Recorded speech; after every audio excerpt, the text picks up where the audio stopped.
천안함 비극이 벌어진 이후 해군은 안팎으로 많은 비판을 받았다. 지금까지 연안함대가 대수상전에만 몰빵하였던 게 큰 화근이었고, 그 덕분에 소홀해진 대잠전과 대공 교전 능력은 언제나 발목을 잡았다.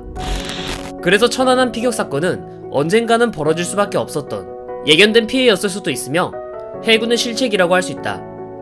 그러나 해군이 손 놓고 있었던 것은 아니었다. 북한군의 새로운 위협에 대비하기 위해 해군은 일찍이 울산급 FF와 포항급 PCC를 모두 대체할 차세대 호위함을 계획했다. 그 결과 중 첫 번째 함급이 바로 인천급 FFG이다.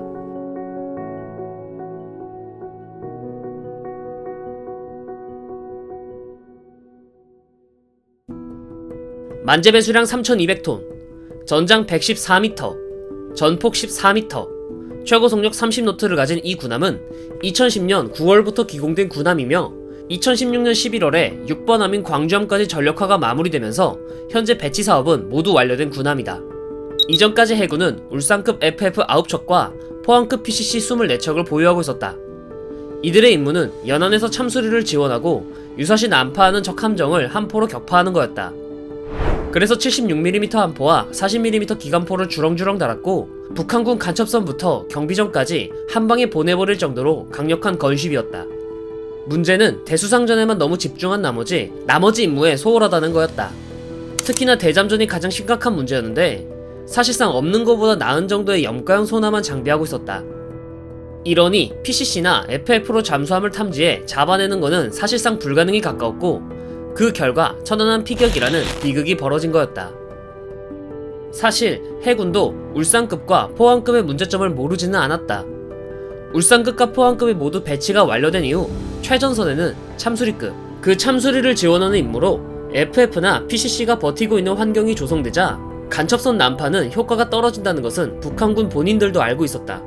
처음에는 경비정으로 참수리급 고속정을 노렸지만 간첩선 때려잡기 전문인 FF나 PCC들의 화력 지원은 경비정 따위로 NLL을 흔들 수 없다는 걸 보여줬다. 그래서 북한군은 잠수함을 통해 더 은밀하게 침투한다는 계획으로 변경했고 해군도 북한의 늘어나는 잠수함 숫자에 맞춰 FF와 PCC를 대체할 새로운 군함을 건조할 계획을 세웠다.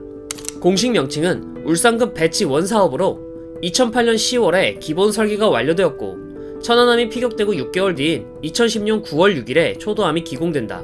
주요 특징은 5인치 주포와 램 발사대 1기, 펠렁스 한문, 해성, 해룡 미사일 발사대, 청상호 대잠어뢰 및 향상된 선저소나와 예인소나 및 기만체, 그리고 와일드캣 헬기와 헬리 갑판, 헬기 경납고를 가지고 있다. 울산급 FF와 비교해보면 제대로 된 CIWS를 장비해 대공 교전 능력이 향상되었고 특히 대잠전 능력에서 눈에 띄게 성능이 향상되었다. 대잠전을 할 때 선저소나로 자함의 소음을 최대한 억제하면서 바다에서 들려오는 소리를 들어야 한다. 하지만 바다는 염분과 해수층 간의 수온 차이 등의 영향으로 파동이 쉽게 굴절되고 음영지역이 생기기 마련이다. 게다가 자함 소음을 아무리 소프트웨어로 필터링을 한다고 해도 완벽하게 제거하는 것은 아니다. 그래서 제대로 된 대잠전을 위해서는 선저소나만으로는 한계가 있다. 천안함이 침몰한 이유도 이 때문이다. 당시 소나도 염가형이라 성능도 부족한데 천안함 선저소나의 단점을 커버할 해결책도 없었기 때문이다.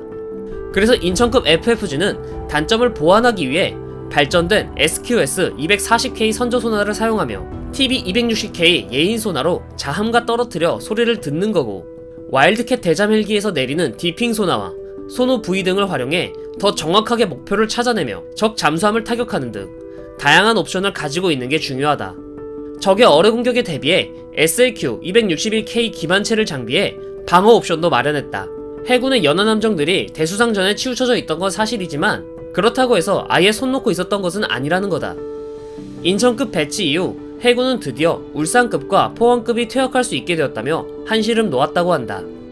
당장 폐함시켜도 모자랄 정도의 울산급과 비교하면 체급부터 1촌톤가량 차이가 나고 레이더 및 사격 관제 시스템도 훨씬 진화해 비교를 불허할 정도다. 거기다 5인치 함포는 경비정 따위는 한방에 침몰시켜버릴 화력이니 화력면에서 광개토 대왕급 구축함과 같아 든든하다. 이처럼 연안해군에게 인천급은 가무배 담비와 같은 군함이지만 사실 인천급은 배치부터 전력화 과정에서 많은 문제가 있었다. 가장 먼저 함형이 문제였다. 사실 인천급의 형상은 이런 설계가 아니었다. 원래는 함체가 10m가량 더 길었고 그에 따른 만재 배수량도 약 1,000톤가량 더 나갔다. 가장 크게 바뀐 부분은 B 포지션이라고 불리는 부분인데 전장이 줄어들면서 함포와 함교 사이의 간격이 좁아져 이 부분이 삭제되어 버린 거다. 거기다 체급에 안 맞게 대구경인 5인치 함포를 장비해 포탑이나 탄약 후 부피가 증가해 함수 쪽이 길어질 수밖에 없었고 결국 한미의 헬기 갑판의 길이가 줄어들 수밖에 없었다. 한때 와일드캣 헬기를 도입할 때 SH-60이 탈락해 방산비리가 아니냐라고 했지만 실상은 SH-60 대잠 헬기를 운영하기에는 인천급 FFG의 헬기 갑판은 안전상 문제가 되어 소형 헬기를 선택한 거다. 가장 아쉬운 점은 B 포지션의 삭제로 VLS를 장비하지 못한다는 점이다.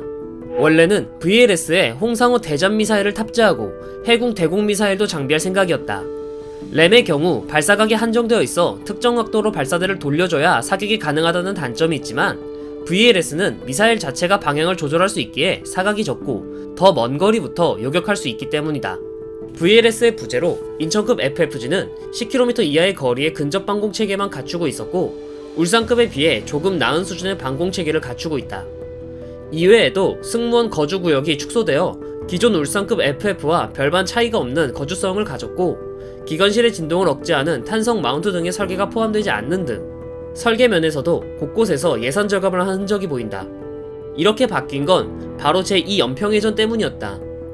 원래 차기 고속정 사업인 PKX-A 사업에서 해군은 109급, 그러니까 A11급 고속정 정도의 성능을 기대했고 국산화율을 높여 유지 보수 비용을 낮출 수 있는 적당한 성능의 고속정을 건조할 예정이었다.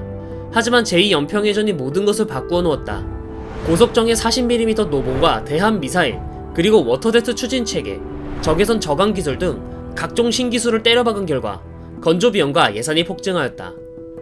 건조 예산은 한정되어 있는데 그 예산을 고속함이 까먹었으니 다른 데에서 예산을 줄여야 했는데 그게 신형 호위함 사업이었다. 그래서 밀리터리 매니아들은 신형 호위함을 이런 식으로 발주한 해군을 비난했고 지금까지도 인천급은 많은 오해로 인해 오명을 쓰고 있다. 사실 PKX-A 사업의 예산 폭증이 해군만의 문제겠냐마는 만약 해군이 계획대로 고속정 사업을 진행했다면 인천급의 모습은 지금과는 다른 모습으로 등장했을지 모른다. 하지만 이런 의견과는 달리 해군은 인천급을 꽤나 만족하면서 쓰고 있다. 사실 해군은 인천급 FFG에 그렇게까지 큰 기대를 걸지 않았고 울산급과 포항급이 너무 낡아서 하루라도 빨리 교체하는 게 최우선이었다. 그래서 신형 호위함은 울산급과 포항급의 임무를 대신할 수 있으며 부족한 대잠전과 대공 교전 능력을 개선하는 선에서 만족했다. 그 증거는 인천급 FFG의 추진기간을 보면 알 수 있다. 울산급과 동일한 추진 체계인데 저속에서는 디젤 엔진을 사용하고 고속에서는 가스터빈 엔진을 사용하는 방식이다. 물론 이 방식은 한쪽 엔진이 정지해 있기 때문에 항해 중에 어느 한쪽은 반드시 데드웨이트가 되는 문제점이 있지만 신뢰성이 높은 추진 체계로 인정받고 있다. 엔진도 같은 회사의 거의 비슷한 엔진을 사용한다.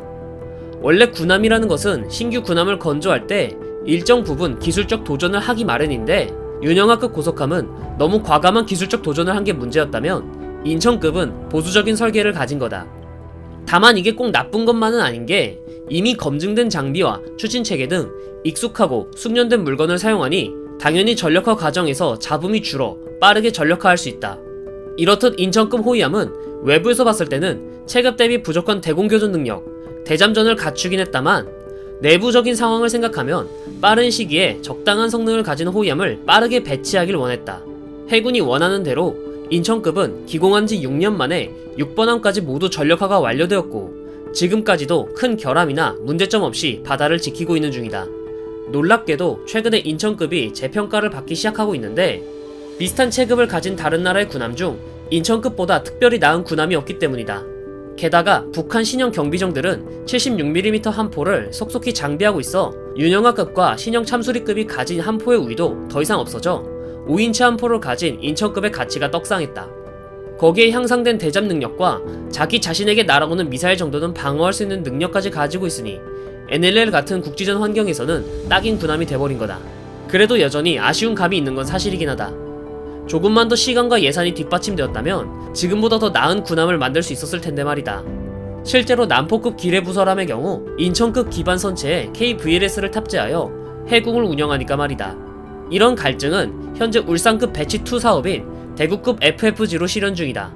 인천급과 다르게 처음으로 사용해보는 추진체계를 과감히 채용했고, 사라졌던 VLS를 부활시켜 해공 대공 미사일과 홍상어 대잠 미사일을 운영할 수 있어 인천급보다 더 유연하게 작전할 수가 있다.